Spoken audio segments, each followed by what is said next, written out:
is Nicole Whitney, News for the Soul, life-changing talk radio from the uplifting to the unexplained. You're listening to the News for the Soul radio network.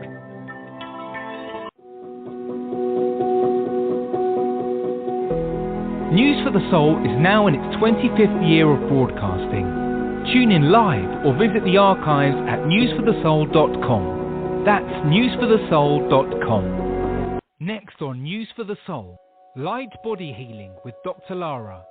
Dr. Lara is a functional medicine health coach, an advanced practice clinical pharmacist specialist, master intuitive healer and channel, and international teacher and speaker on a mission to empower you to take an active role in your healing journey to achieve holistic health mastery of the mind, body and spirit.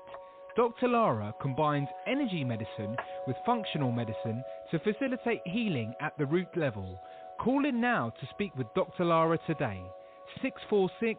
646-595-4274. 646-595-4274. Please welcome Dr. Lara back to News for the Soul.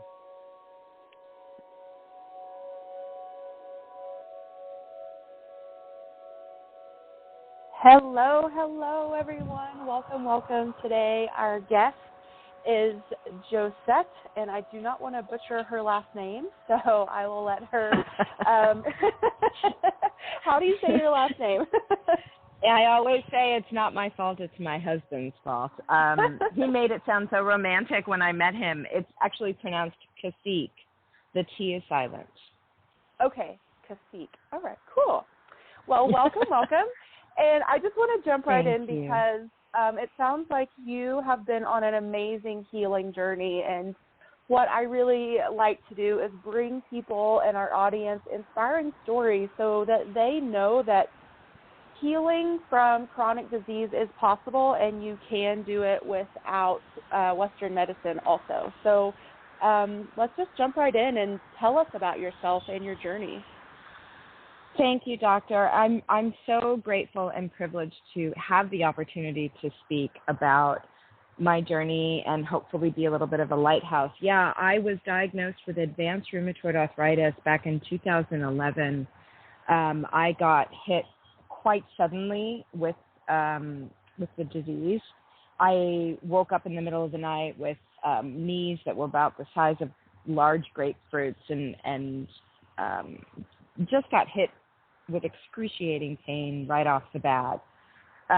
Ultimately, the diagnosis was advanced in terms that my numbers were so high that they just said, it's going to rapidly destroy your body. And I'm a mom. My son was, actually, I'm going to switch over to my speaker here so you can hear me better. My son was 2 at the time, and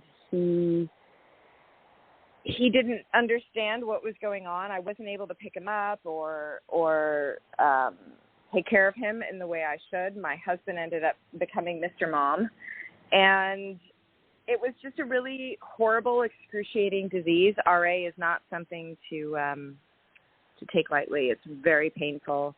I lost the function of my left elbow in that it fused at the joint within a week of diagnosis.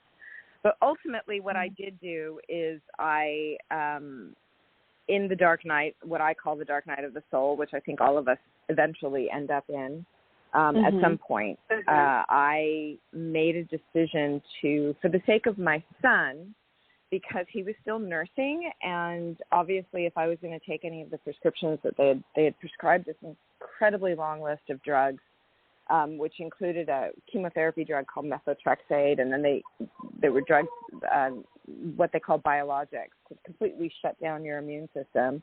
But no doctor was ever able to tell me what was causing the disease and how to fix it. There was never that discussion. It was just drugs and pharmaceuticals and more, and deal with the side effects and, try and stay out of a wheelchair. So ultimately, for the sake of my son and because I love my son so much, I said, I'm going to try and find another way. And that threw me on a completely different trajectory. I was not into natural healing. I didn't know anything about energy healing or or even the possibility, because that's not a possibility that's presented when you go to Western medicine. Ultimately, long story short, I did take the natural path. I did not take any of the drugs. I changed my diet, changed my lifestyle, changed my mindset. And within about a year and a half, I had no symptoms. And then I had a doctor. I teach Zumba. I had a doctor come into my class and say, you know what, I'm board certified internal medicine.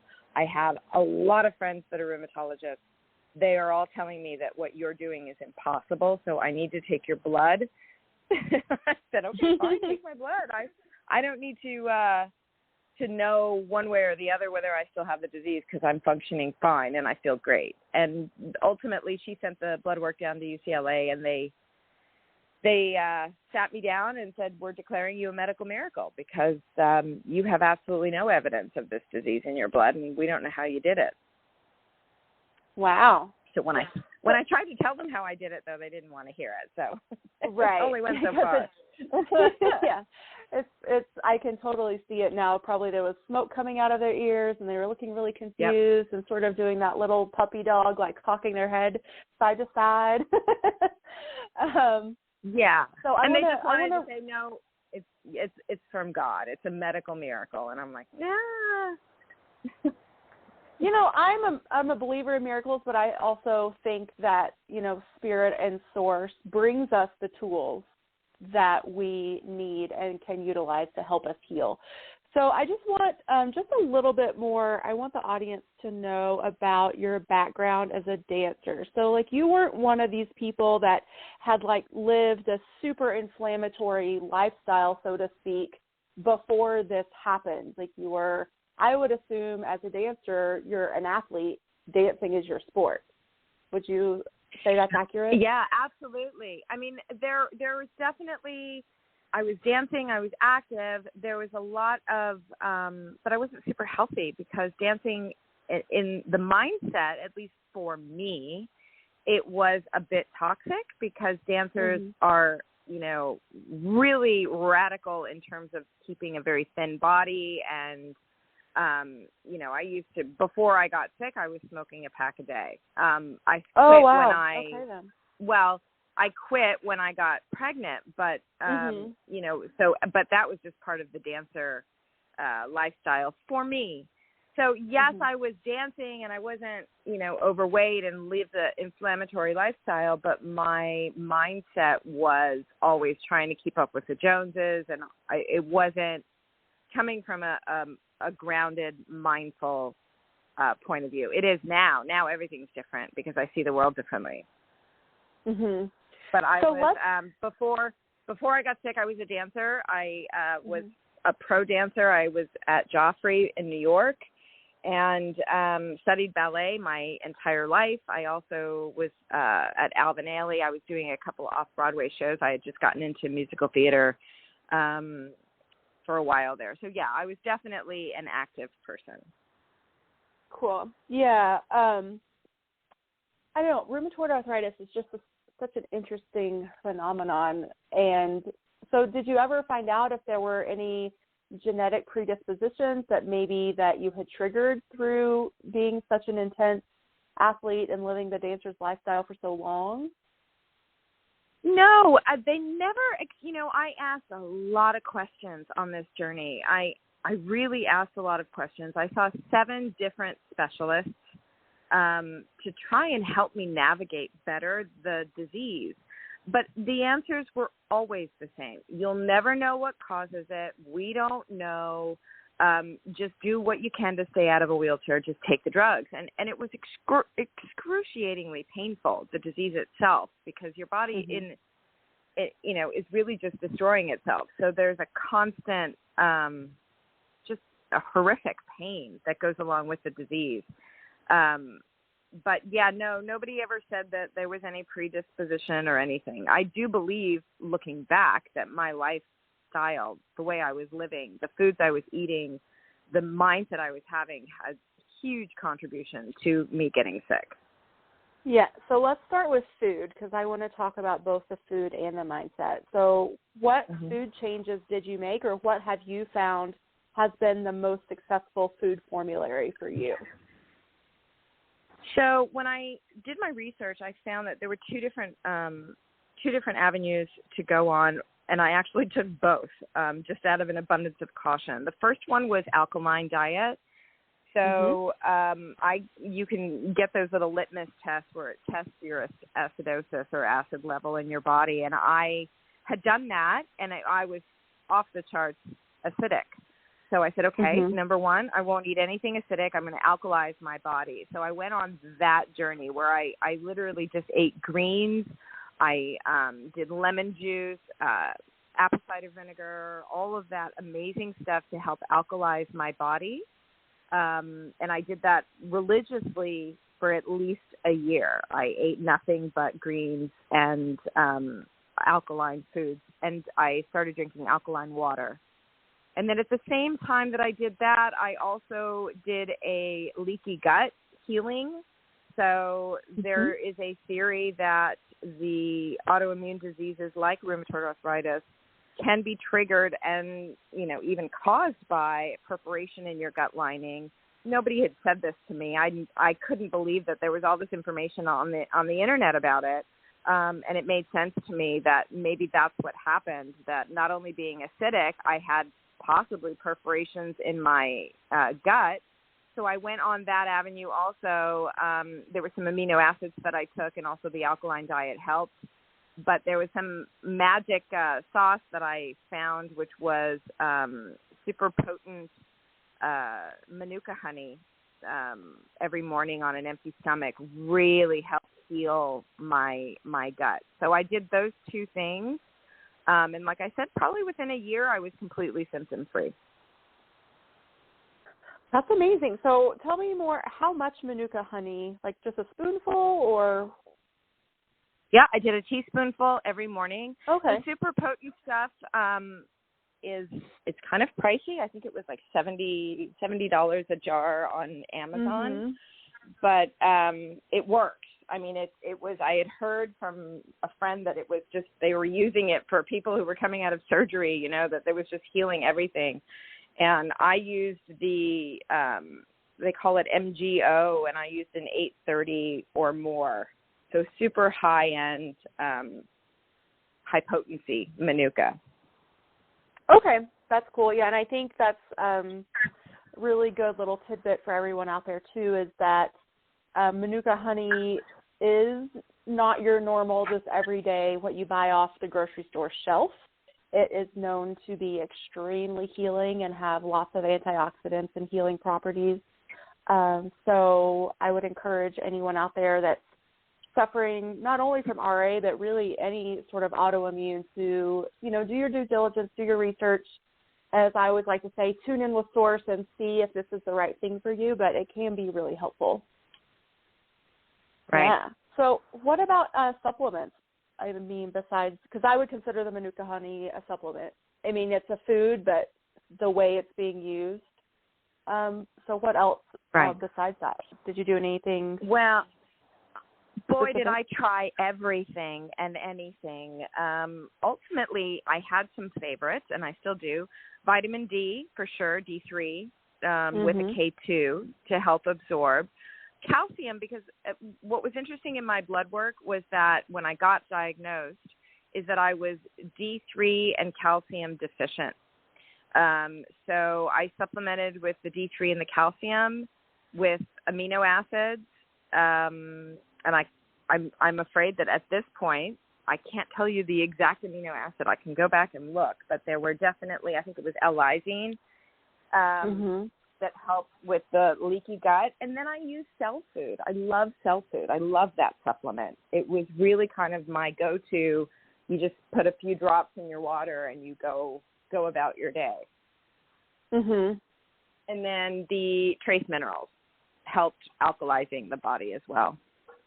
Yes. So, and I'm just going to sort of throw in little tidbits as we go along here. So for everyone out there that's sort of I love your knowledge, obviously, is that I would say for anyone out there, definitely do your blood work before you start to take calcium, because if you're deficient, then absolutely supplement with it, and you have to have vitamin D in order for your body to absorb it. But a lot of, there's been this mantra for so long, oh, take calcium, it'll prevent osteoporosis, take calcium for this, blah, blah, blah. And now we're knowing that that's not actually true, and too much calcium could actually contribute to hardening of your arteries and all the vasculature around your heart and contribute to heart disease. So I want to make sure that people are definitely know your numbers before you start supplementing. Because it's the other way, that's the other thing is, you want to be able to track your progress. So you do your baseline, then you start to supplement based on what you find. And then, 6 months to a year later, depending on your practitioner and different things, then you can come back and recheck and correlate that with also how you're feeling. Are you feeling better? Because I think that's another thing as we go through these different journeys and we're trying all these different things. It's like, do we remember to stop and ask ourselves, is this helping in a way that I can tell that it's helping me feel better? Right. Yeah. Yeah, and cool. I still do that. I still go and get my blood work done every 6 months. My doctor, this is now we're 9 years later, and she still comes to my class and bugs me, you're due for your blood work. And I'm like, she doesn't even test for the RA anymore because she knows that's not there. But we always go and make sure that everything's good. So that it is. Yeah, I don't supplement actually with calcium anymore. That was what I did part of my healing journey. Yes.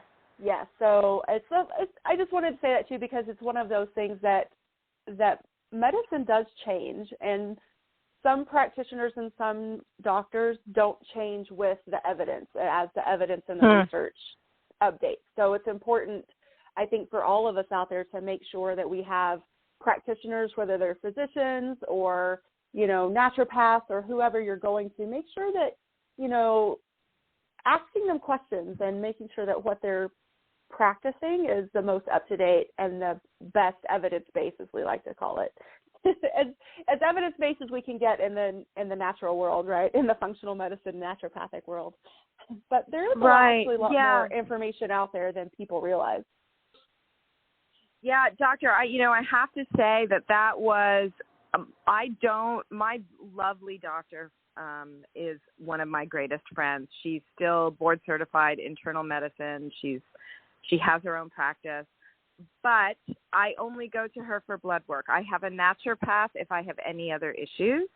Obviously, just because of my experience, I know that there's information that's out there that, like you just explained, they may not be on it because they're getting their information from just the Western medicine perspective.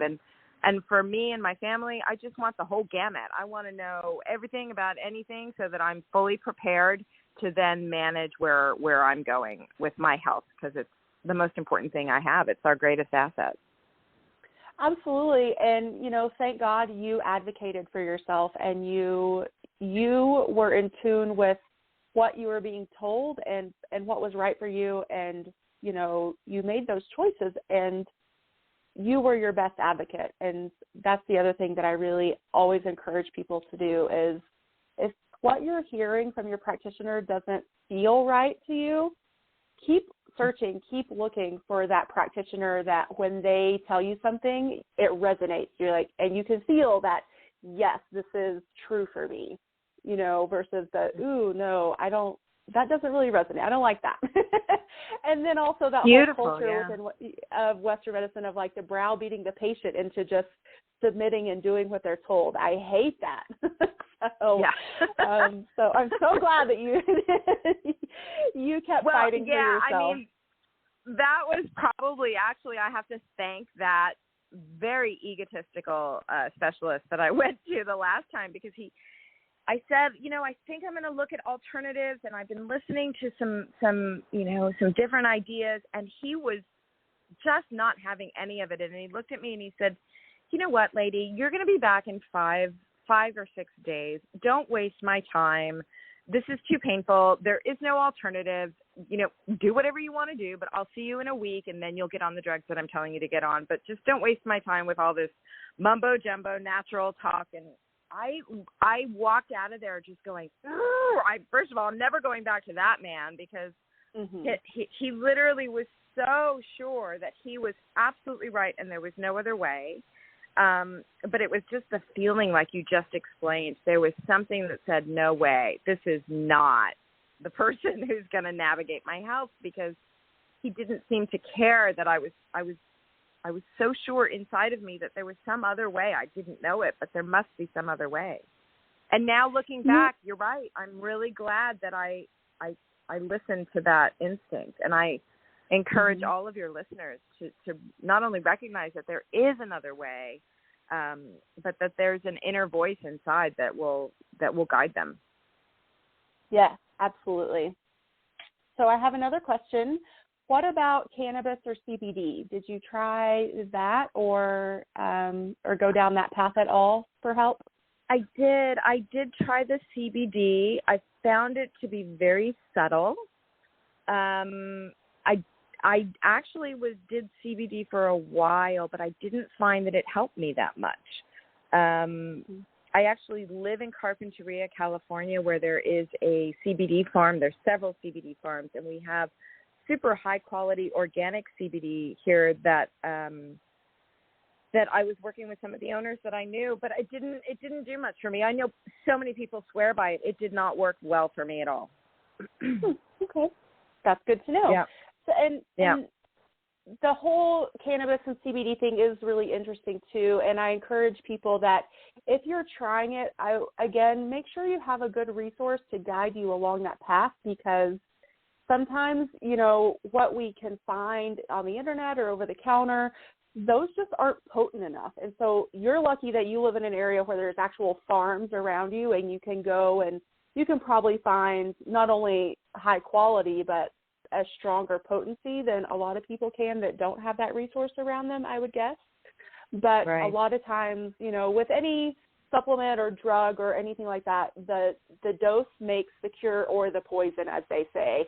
And it's true for CBD too. So we just need to make sure that you're getting enough to actually have that inflammation, that anti-inflammatory action kick in for you in a helpful way. Right. Yeah, no, I've spoken to several people. I've become a bit of a magnet for people who are on that healing journey, and I do believe that many people tell me that it worked for them, but my particular journey was not, the CBD was not part of how I healed. Okay, cool. That's really interesting and fascinating. I love it. So what else? Anything else with food or supplements before we move on to the mindset piece? That's pretty much it. The alkaline and gut healing was everything. Do you still do the little urine litmus testing to make sure that? No. Okay. Yeah, you're just feeling good and you're going with it. Yeah, I feel good. I think at the minute I know what it feels like when I start to go acidic. I think when you begin really tuning into your physicality and how you're feeling and your body and how it's working every day, you know when it's going one way or another. So I have them in my home. So I do, when my son gets sick or when my husband doesn't feel well, we do that first of all to just make sure that we're staying alkaline. Okay, cool. So it is a tool that you still sort of come back to whenever you feel like that it'll be telling for you, that'll give you information. So that's excellent. Okay, so let's now move on to the mindset. So tell me all about that. Tell me about that part of your journey. Well, that's a huge part of the journey, because I think ultimately what you do, or what I did, is the first thing is to take responsibility. So for me, the first step in my healing journey was to cut everyone off the hook, to not blame anyone for where I was, including my mom and my husband, who I wanted to blame for everything. But the taking full responsibility and looking to myself, looking in the mirror, not bashing myself, but just saying, look, no one is going to take this journey for you but you. You have a diagnosis. You can take it. I wasn't buying the prognosis. I got the diagnosis, but ultimately 100% of the responsibility came to me. So that was the first step, and it's a huge step to just cut everyone off the hook and just say, okay, I am in this. What's my plan? What am I going to do? And then at the same time, I asked everyone to not come to me with their concerns in terms of you need to do what the doctors tell you to do, because originally that was the big thing. Like, why are you not taking the drugs? Just do what they tell you to do. I needed that. I needed to create a sanctuary for myself. So what I did is I asked everyone who loved me and cared about me to allow me to try to heal this naturally and to support me if I needed it.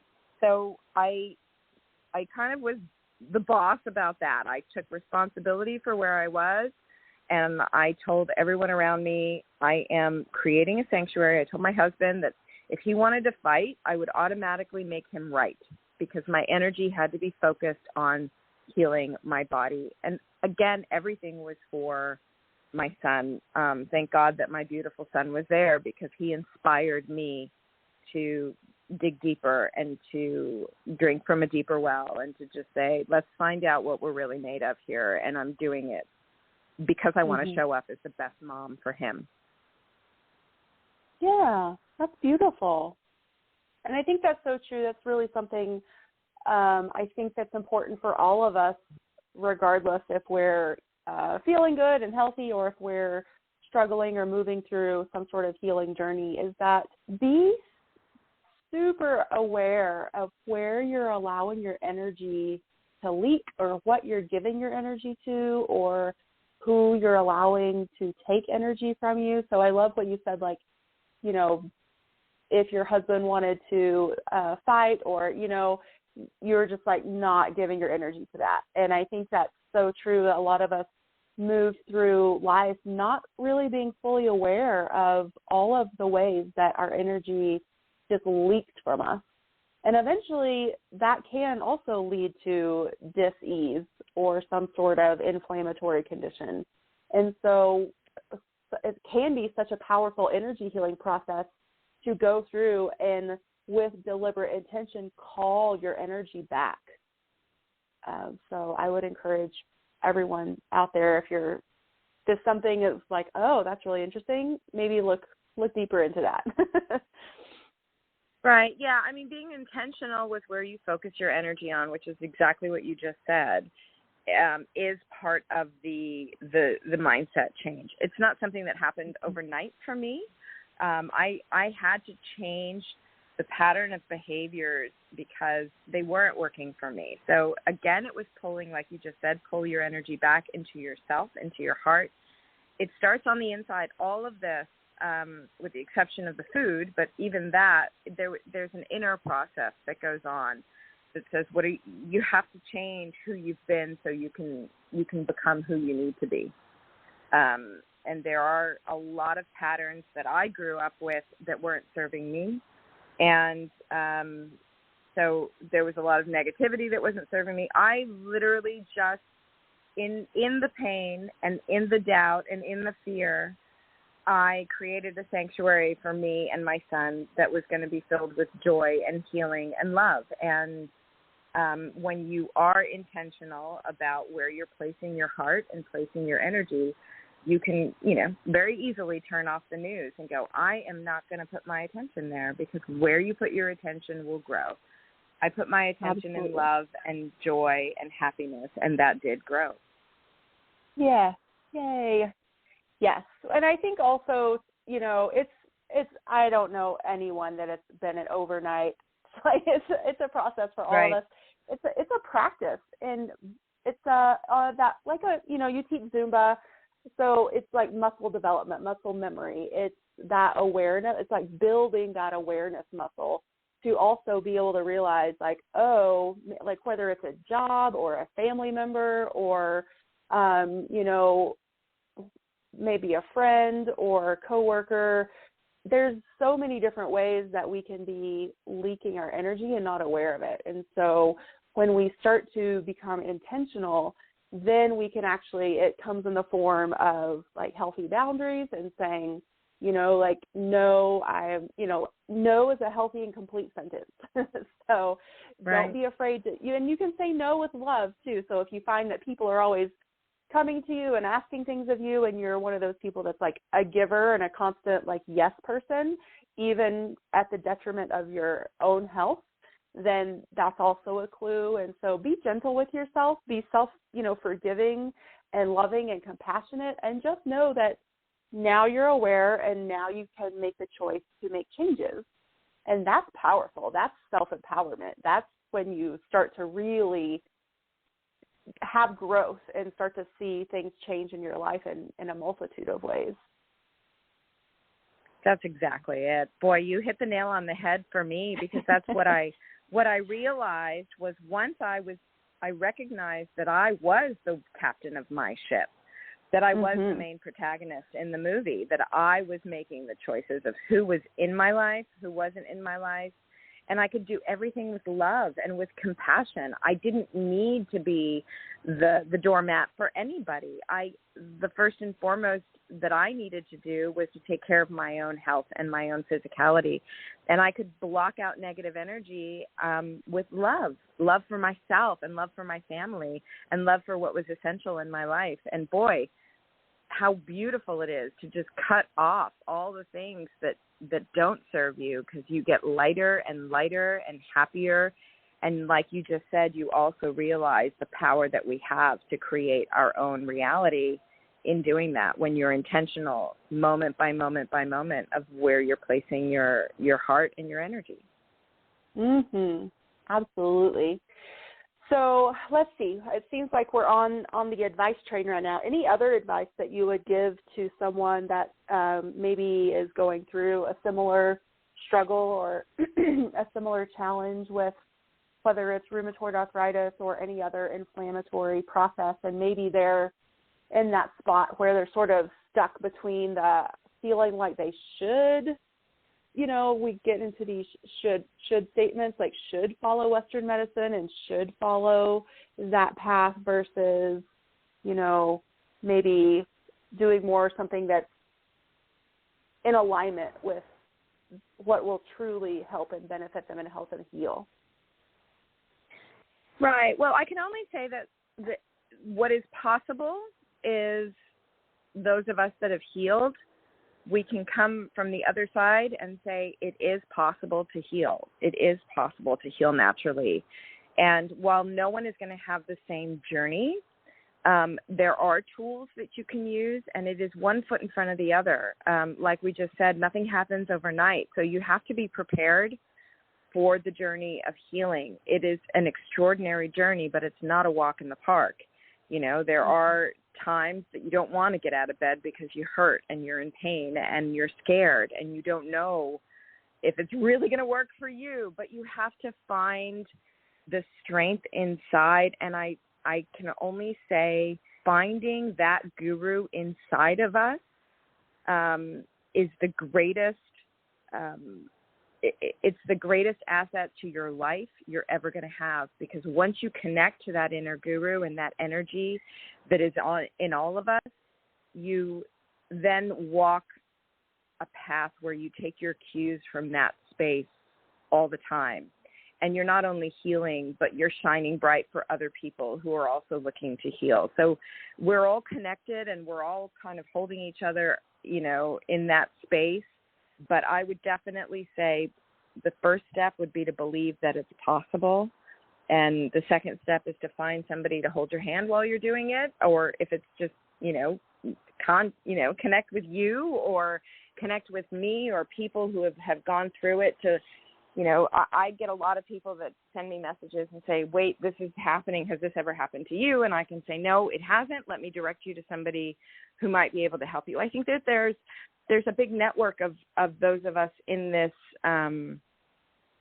genre, in this area, that are there to help other people, just like you. Yes. Wow. Yes. Believe it is possible. Excellent. Yep. Absolutely.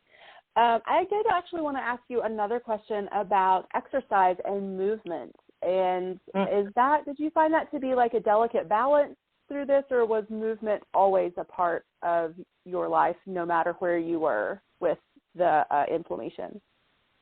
It was always a part. When I started, we used capsaicin. My husband used to spray the capsaicin on my knees and on my ankles because they were so inflamed. And the capsaicin is horrible. Oh, my God, what a horrible thing. But it does work because it burns so much that you forget you forget the pain. So my husband said it's like when you have a headache and you just bang your head with a tin can or something. You know, it's like one pain will make you forget the other pain. So the movement for me, it was more of an energy shift. When I listened to music and I started dancing, I could actually feel me going from fear to a different energy. So it was definitely the frequency shift in the energy of fear to hope, or fear to, oh, wait, maybe something else is possible. So movement, any kind of movement, getting out in nature, all of that stuff that, we hear about all the time, but it's just so true. Dancing to music for me was everything. It was everything. Yeah, I'm glad that you brought that up too, is that whole aspect of you could feel your energy change as you were doing it. And this is a tool that we also use in yoga, especially Kundalini yoga. There's different kriyas that just tell you to like jump around, shake your whole body, because doing even something like that just for 1 to 3 minutes can totally change your energetic vibration and where and how you're holding energy in your body. So I would really encourage all of you out there to have at least a gentle movement practice, especially, if you're just getting started. But I think I've never been to a Zumba class myself, but I've heard it's super fun. It looks like it would be super fun and energetic, and, the music and the momentum and being in a room with, other people that are just there to have fun and move their body. I think that sounds therapeutic on so many ways, in so many levels. It is. It's like going to the disco without any alcohol. It's good fun for sure. Yeah, awesome. So, before we start to tie things up here, would you change your journey at all? Would you do anything different? I'm so grateful for that question and grateful for the disease. Rheumatoid arthritis was the best teacher of my life. I am grateful that I was able to take that journey. I'm grateful that I was stubborn enough to not listen to Western medicine and to understand who I am, who we all are at our root level. So I wouldn't change a thing. The pain, the agony, all of that. I wouldn't change anything because it's brought me to where I am now. Awesome. Well, so tell us about, you have a program, don't you? I have a couple programs. I have a program called Heal, which is on my website. It's Josette T, JOSETTE, then the letter T.com, which is it's a 7 or 8 module program that goes through in detail how I healed the disease. And then I also have a course on De Leon, which is called Soul Fire Dance Party, which it includes live classes that I did in Santa Barbara, and it includes some mindfulness meditations and some processes also that I use to help me heal. So I have those 2 programs, and I have a library of classes online as well. Awesome. And so you said your website. Where else can people find you? On Instagram at Josette Tkacik, Tkacik. Facebook is Zumba in SB, Santa Barbara. So Zumba in SB. And I think I'm on LinkedIn, but I couldn't tell you. It's probably just my name again. If anybody just Googles Josette with Zumba, they'll find me. Okay, and I, just so you're aware and all of our audience is aware, on my website, I keep a show notes page after all of these episodes. So if there's ever an episode where you want to find out more about the person that we're interviewing and talking to, you can go over to drlaramay.com/podcast, and that'll bring up that's sort of like the landing page for all the different episodes. You just click on the one and that you're looking for, and then there'll be more information. So I'll have all your contact information on my website living there. So people will be able to link back and find you and reach out and hopefully, be doing some Zumba with you soon. There you go. I love it. You too, doctor. I'm expecting you. It's so funny that you said that you lived down there, because that's, where did you say? Carpinteria, right? Yes. Yeah, just outside of Santa Barbara. Yeah, so I was supposed to go to an open house at one of the cannabis farms this weekend, but I wasn't able to get myself down there. I'm trying to get my taxes done. Oh God, I'm so sorry. When you said that, I was like, oh, that's such a small world, because that was that's funny that I've never heard of this place Carpinteria before, and I've heard it a lot in the last week or two. So that's really funny. Yeah, Cannabis Farm Central here. Awesome. Well, is there anything else that we didn't touch on, or that you wanted to bring forward, or anything else? Not that I can think of, but thank you so much for having me on your show. Yes. So I just have a little plug, too, that I want to throw in here before we finish up today. I am teaching an intuitive healer and wellness coach training with one of my teachers, Ann Deidre, and this is going to be all online. It's a group coaching and training program that's going to take place over 6 months. The first 2 months-ish is angelic Reiki, and it's a hybrid, so part of it's recorded, and then we get together and we do practice sessions, and I teach you some of the different healing methods, and then you come away with an angelic Reiki level 1 and 2 certificate of practitioner, and then once that's complete, then we take you through a chakra course, and Anne is teaching the classic 7 chakras, and then I'll be teaching the multidimensional chakras, and that's a big, beefy part of the 6 months. So because we'll probably be doing like 2 classes a month, and so we'll do 1 chakra per class. So if we do the math, that's like 3 to 4 months. And then on top of that, I'm teaching you muscle testing as an intuitive tool, and I feel like I'm leaving something out. But anyway, so it's going to be super fun. We're both super excited about it. And if you're interested and you want to get together with Anne and I to do a discovery call, you can message me at laramay@drlaramay.com. That's my email address. Or you can message me on Instagram or Facebook at Dr. Laramay. That's DRLARAMAY. And the discovery call is free. So if you're interested, definitely reach out, because we're probably going to be starting with the classes at the end of the month. So you still have some time, and we would love to have you as a student for anyone out there that's interested. So, okay, my dear, if there is nothing else, I think we will close up the space. Thank you so much for being here today. It was really enlightening. I am so proud of your journey and what you've done for yourself, and that you are being a beacon and an inspiration for others out there. So I'm so grateful. Ditto, doctor. Thank you. I feel the same way about you. Thank you. Yes. All right, everybody. Well, we will catch you in 2 weeks right here at 11 a.m. Pacific time on the Light Body Healing Radio Show. Bye.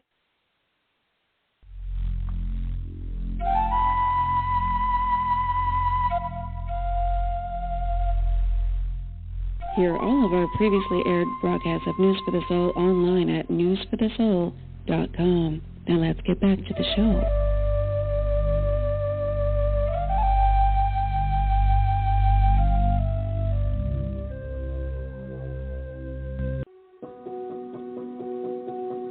You're listening to News for the Soul, Life-changing talk radio from the uplifting to the unexplained since January 1997. We began our 25th year in broadcasting in January 2022, and we're just getting started, exploring the edge of human consciousness and possibility on planet Earth with founder and journalist Nicole Marie Whitney at the helm. What's really real and what's really possible? That is what we want to know. Join us at newsforthesoul.com. newsforthesoul.com.